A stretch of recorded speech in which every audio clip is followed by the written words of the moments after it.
रविवार को अगरतला में स्वामी दयानंद विद्या निकेतन में मन की बात समारोह आयोजित की गई। इस अवसर पर मुख्यमंत्री बिप्लब कुमार देव, नौ बनमालीपुर क्षेत्र के मंडल अध्यक्ष दीपक कर और नौ बनमालीपुर मंडल के समर्पित कर्मचारी उपस्थित थे।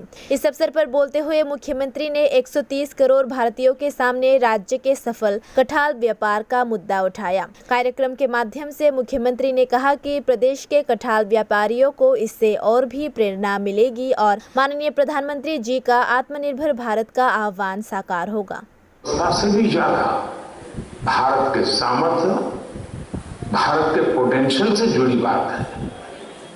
एक समय में भारत से एक्सपोर्ट का आंकड़ा कभी 100 बिलियन, कभी 150 बिलियन, कभी 200 बिलियन तक हुआ करता था।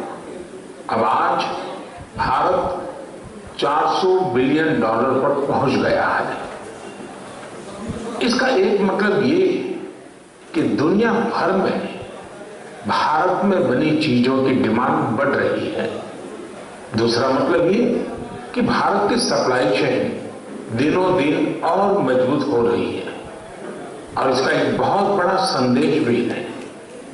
देश विराट कदम तब उठाता है जब सपनों से बड़े संकल्प होते हैं, जब संकल्पों के लिए दिन रात ईमानदारी से प्रयास होता है तो वो संकल्प सिद्ध भी होते हैं। और आप प्रति मासे शेष रविवार देशेर यशस्वी प्रधानमंत्री नरेंद्र भाई मोदी देशेर विभिन्न प्रान्ते जे सक्सेसफुल स्टोरी रयेछे काज करार विभिन्न अंगीकार रयेछे आम जनतार माध्यमे संगठित होच्छे और सेगुलोके मन की बातेर माध्यमे तुले धरा आमरा सबाई गर्वबोध करी आमरा एमन एकজন प्रधानमंत्री पेয়েছি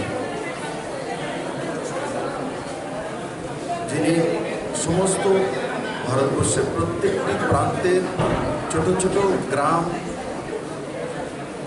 अंतिम प्रान्त पर्यन्त आमरा की काज करी एवं तार परिणाम की आसছে সেগুলো मन की बातेर माध्यमे माननीय प्रधानमंत्री जी सारा भारतवर्षेर 130 कोटी भारतवासीर सामने तुले धरे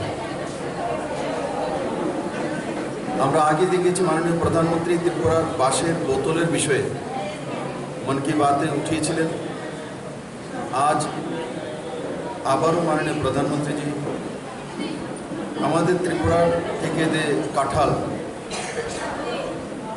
সেটা বিদেশে রপ্তানি হয়, ইউরোপিয়ান কান্ট্রিতে গুলিতে যাচ্ছে, সেই বিষয়ে উনি আজকে তুলে ধরেছেন।